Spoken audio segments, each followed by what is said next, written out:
He laughed in front of everyone when she stepped forward to fix the engine. A girl? In a greasy jumpsuit? In his garage? The boss didn't just doubt her. He dared her. But by the time she was done, nobody was laughing anymore. Her name was Riley Bennett, and she had grown up around engines the way most kids grew up around cartoons. Her father, Vince Bennett, was a well-known mechanic in the neighborhood. Not rich, not flashy, but respected. He ran a small garage in the outskirts of the city, working on everything from family minivans to rusty old trucks that had seen better decades. Riley wasn't officially part of the shop.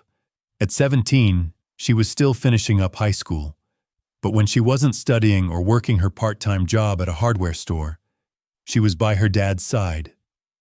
Wrench in hand, smudges on her cheeks, eyes locked on every single move he made under the hood. Most of the guys in the area would chuckle when Vince said, "Riley helped me with that carburetor," but nobody really took it seriously until the day they had no choice. It started when Vince got hurt. Nothing too dramatic, just a bad fall in the shop when he tried to lift a transmission solo. Torn ligaments, minor surgery, doctor's orders to stay off his feet for a few weeks.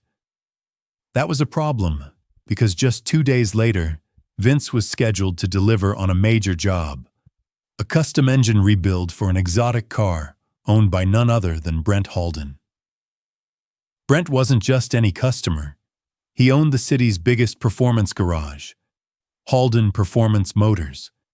He was sharp, competitive, and known for two things: building insane engines and having zero patience for excuses. Vince had been subcontracted to rebuild a 12-cylinder engine that Brent's team claimed was beyond saving. He'd taken it as a challenge, and because the paycheck could clear out 3 months of unpaid bills. But with him hurt, the job suddenly became impossible. Riley knew how important the deal was to her dad. She also knew enough about the engine. It wasn't completely unfamiliar to her. She'd helped disassemble it 2 weeks prior. She'd seen the wear on the crankshaft, noted the scorched pistons. She wasn't an expert, but she had spent enough time under the hood to know what needed to be done. That morning, she showed up at the garage before sunrise. She opened the shutters herself, rolled the engine back into place, and started lining up the tools. She hadn't told her dad. She hadn't told anyone. By noon, she had replaced the piston rings and honed the cylinders. By the second day, she'd installed a brand new camshaft and recalibrated the timing. By the third day, the engine roared. Not purred, roared. That's when Brent showed up early. He was tall, sharp-jawed, and always wore a leather jacket like he was stuck in a commercial. His tone was always just a little condescending, especially to people he thought were beneath him. And when he walked in and saw Riley wiping her hands, standing beside the mounted engine, he didn't bother to hide his surprise. "Where's Vince?" "He's recovering," she answered calmly. "I handled the rebuild." Brent blinked twice. "You, what?" "I finished it yesterday. Just needs one more test run." He scoffed. He didn't ask questions. Didn't ask what she'd replaced, what specs she'd used, or how she'd tuned it. He just called 2 of his guys to come pick it up and added, loud enough for her to hear, "I'll tear it down myself. Can't trust kids to build anything more complicated than a bicycle." Riley didn't respond. She just handed him the final invoice, signed in her dad's name. Brent took it, mumbled something under his breath, and walked out. She thought that was the end of it. Job done. Let the engine speak for itself. But 3 days later, Brent returned. He didn't walk in angry. He didn't walk in smug either. He just stood in the middle of the shop and waited for her to look up. "I owe you an apology," he said quietly. Riley blinked. "What?" "That engine. Ran better than any we've tested this year. Compression was flawless. Torque curves hit every mark. My team tore it down. Not a single bolt out of place. She didn't know what to say. Brent continued. I didn't think someone like you. Like me, she asked, a brow raised. You're 17, he said. And I underestimated you. She was silent for a second. People have been underestimating me since I was 12, she said. Doesn't stop the engine from running. That's when Brent did something nobody expected. He offered her a job, an actual full-time job, apprentice engine tech at Halden Performance Motors. Starting salary, tools provided, and a mentor from his top engineering team. She didn't say yes, not right away. Because what happened next changed everything. The same day Brent offered Riley the position, word about her rebuild began to spread. At first, it was just whispers in a few local garages. A few guys called Vince to ask if it was true, if his daughter had really fixed an engine his peers had called unsalvageable. Vince, still propped up on the living room couch with a leg brace and ice packs, didn't need to say much. The answer was written all over his face. Riley didn't walk into Halden's shop the next morning. She didn't answer Brent's offer at all, not for 3 days. Not because she wasn't interested, but because her gut was telling her something wasn't right. It started with a phone call. Jorge, an old friend of Vince's who ran a small race tuning shop nearby, rang up the house asking for Riley directly. She answered, and the first thing he said was, "You didn't really build that 12-cylinder, did you?" Riley froze. "What do you mean?" Jorge hesitated. "Word is spreading fast, kid. But there's talk that Brent's trying to claim he fixed it. Says he finished what your dad started, and now he's trying to take credit for the build." That hit her harder than Brent's original arrogance. Not because she needed the credit, but because Brent had made it personal. He looked her in the eye, acknowledged her skills, then turned around and erased her from the story like she was just background noise. Riley called Brent that evening. "I heard you told a few people you finished the build," she said calmly. Brent chuckled. "Riley, this business is cutthroat. People only care about results. Whether you tighten the bolts or I did doesn't matter as long as the car wins races. It matters to me." He paused, then sighed. "Look, come work for me. You'll get credit on the next one. Bigger engines, bigger clients. I'll make sure you're known. You're talented, no doubt, but you need someone like me to open the doors." She ended the call without another word. That night, Riley sat at the edge of her dad's bed and told him everything, from the engine build to Brent's offer to the lie he told afterward. Vince listened quietly. He didn't raise his voice, didn't curse Brent's name. He just looked her in the eyes and said, "You know what you're capable of. Let them talk. Just keep doing what you do." But Riley had other plans. She started documenting everything, the parts she used, the process, the test results. She posted a breakdown of the build, step by step, on an online forum dedicated to performance engines. She uploaded time-stamped photos, video clips of the test run, even the notes she'd written while tuning the timing sequence. The post exploded.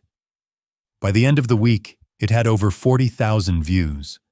People weren't just impressed, they were amazed.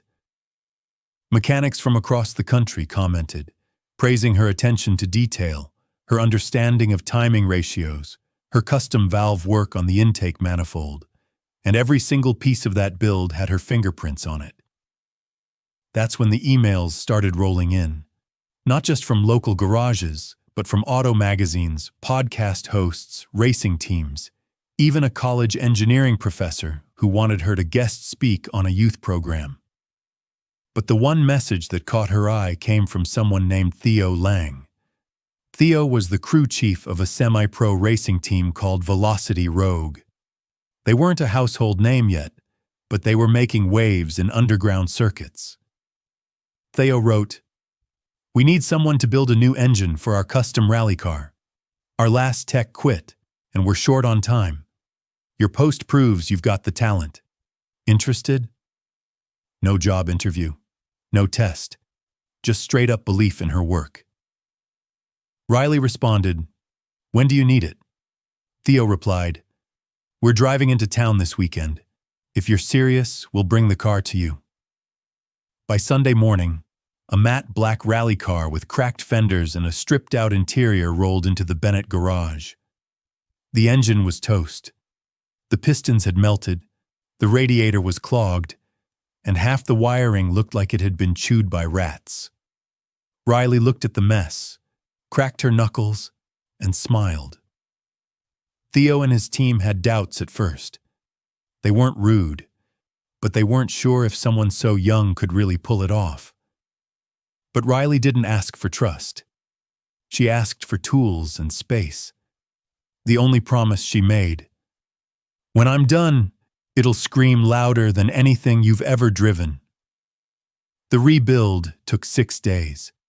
She modified the turbo setup, reinforced the intake, and replaced the head gasket with a custom-cut version from a local supplier. Then she retuned the entire ECU, calibrating the ignition map with her own software patches. Theo watched her the whole time like he was trying to figure out if she was real or not.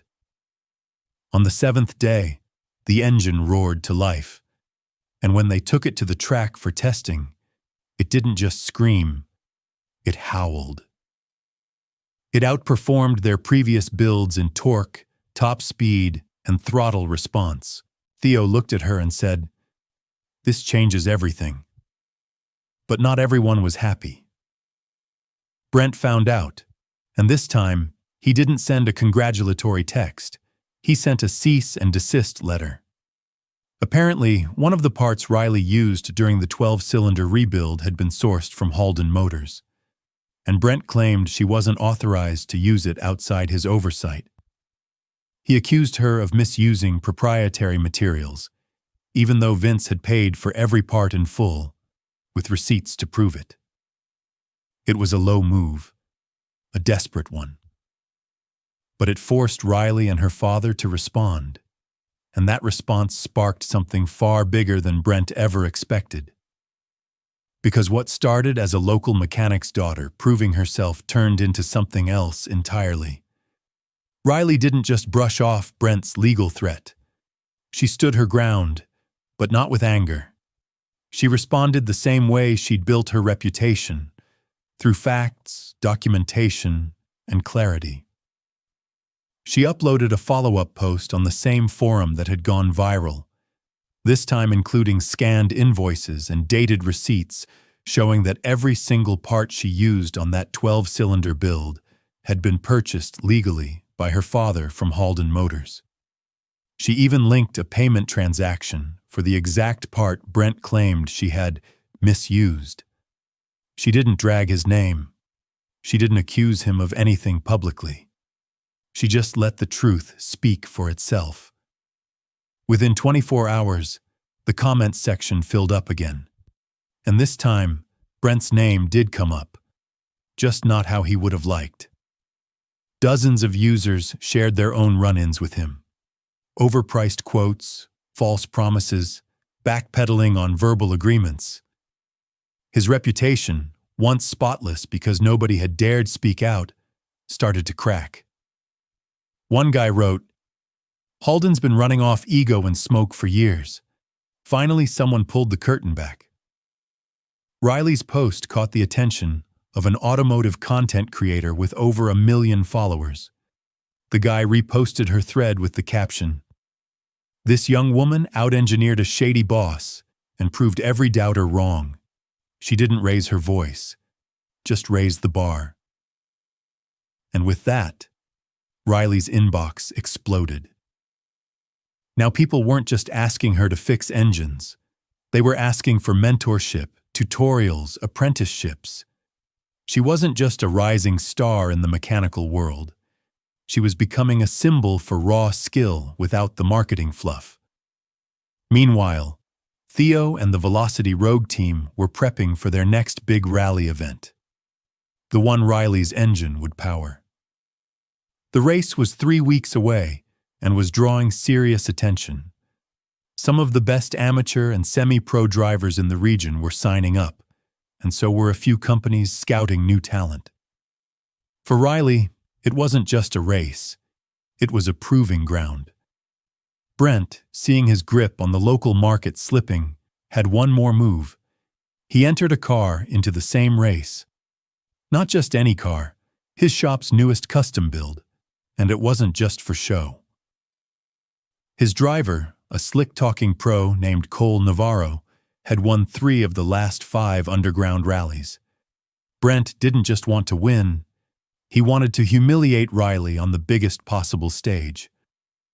Quietly, he made sure to leak to a few racing blogs that the upcoming event was a chance to separate the amateurs from the real builders.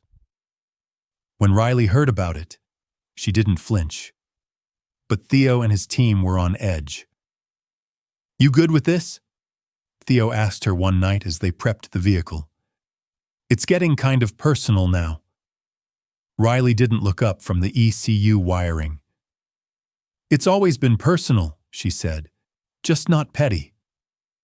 That day, she made one final adjustment to the engine, something she hadn't even told Theo about. It was a thermal regulation tweak using a hybrid airflow system she'd read about in an old research journal, combined with a custom fan blade assembly she built in her garage using 3D printed molds and hand-trimmed carbon inserts. It was designed to kick in during peak torque surges, exactly the type of conditions expected during a rally. She didn't brag about it. She just plugged it in, logged the data, and ran the test. The results stunned even her. The engine ran 12% cooler during high-load maneuvers, giving the car a significant edge in sustained performance. That kind of reliability didn't just win races, it survived them. Race day arrived. The crowd was bigger than expected. People had heard about the quiet mechanic girl who outclassed Halden Motors, and they wanted to see for themselves if the hype was real. Brent arrived with his usual showmanship: expensive jacket, oversized sunglasses, and a smug grin. He shook hands with organizers, gave smug interviews to local streamers, and made sure everyone knew his car was the one to beat. Riley didn't even go near the crowd. She was in the pit lane, double-checking tire pressure and ECU readings. No press, no fanfare, just focus. Theo stood nearby, watching her with quiet admiration. "You nervous?" he asked. "Not at all," she replied. "It's just another engine." But inside, she knew it wasn't just another race. It was the race. When the event began, Cole Navarro took an early lead. His car was fast, really fast. Brent had clearly poured money into the build, and the vehicle flew through the straightaways like a missile. Riley's car, driven by Theo's teammate Malik, lagged slightly in the first 2 laps. But then came the tight turns and uneven terrain. That's when Riley's engineering started to shine. While Cole's engine began overheating slightly and his brakes started squealing under the stress, Riley's build handled the pressure like it was nothing. Her cooling system kicked in precisely when needed. Torque remained stable. Gear transitions were buttery smooth. Malik started gaining ground, first by a few meters, then by full car lengths. The crowd noticed. By the final lap, Malik was neck and neck with Cole. Brent's smirk had vanished. He stood frozen, arms crossed, watching in disbelief. When the 2 cars hit the final stretch, a series of brutal uphill turns, Cole's car struggled. The engine coughed, gears slipped, and he lost traction for a split second. That was all Riley's car needed. Malik shot ahead in a clean, decisive move, crossing the finish line just 1.4 seconds ahead. The crowd erupted. Theo ran over and lifted Riley off the ground, spinning her around like they'd just won a world championship. She laughed, exhausted but overwhelmed with emotion.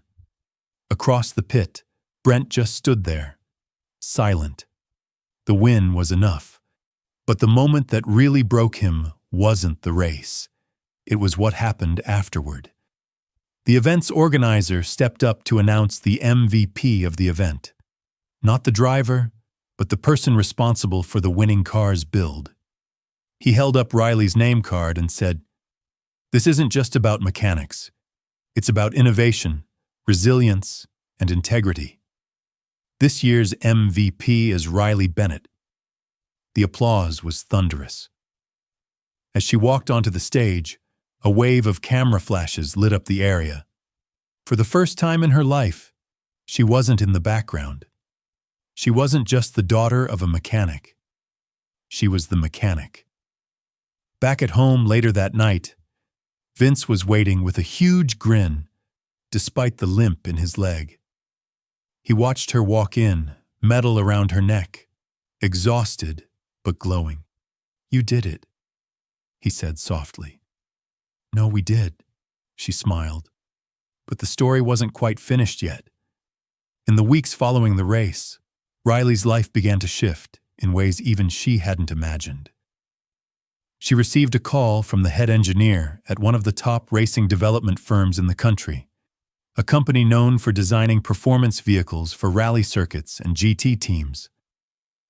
He had seen her engine break down, reviewed the footage, and wanted to meet her personally. No internship, no junior position. He was offering her a lead consulting role on a new performance engine project for their prototype division. When she mentioned she was still working out of her garage, he laughed and said, "That's fine. Great minds usually start there."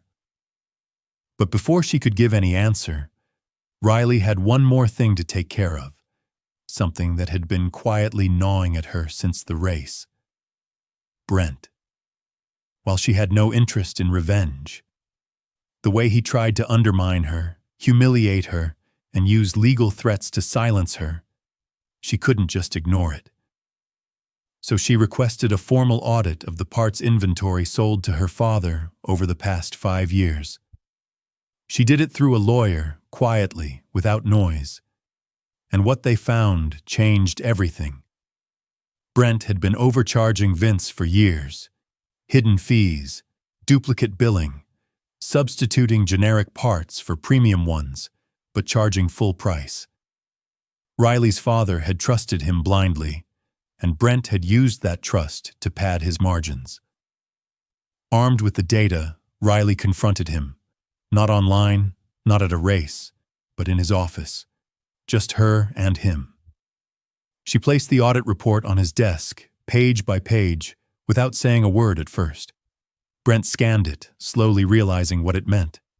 When he looked up, his face was pale. "You could sue me," he muttered. "I know," she said. "And you won't?"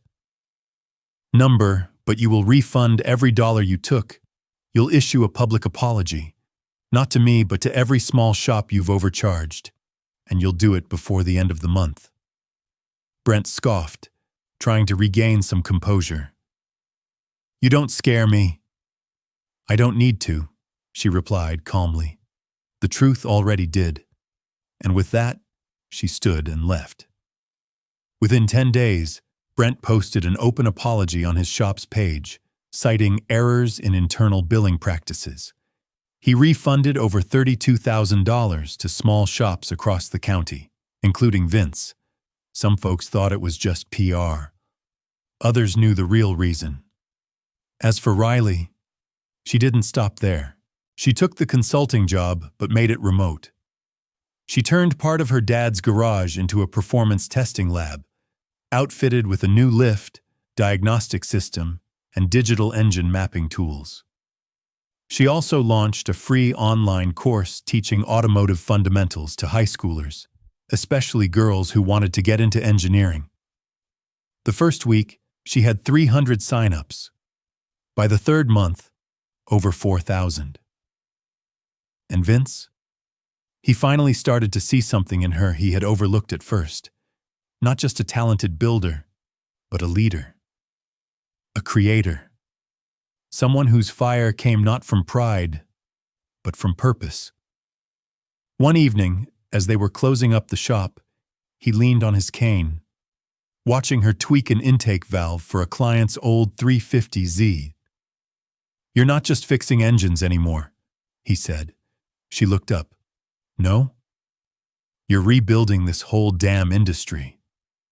She smiled, oil smudged across her cheek, the same way it had been when she was 9 years old watching him work on his Chevy. "Then I'm just getting started."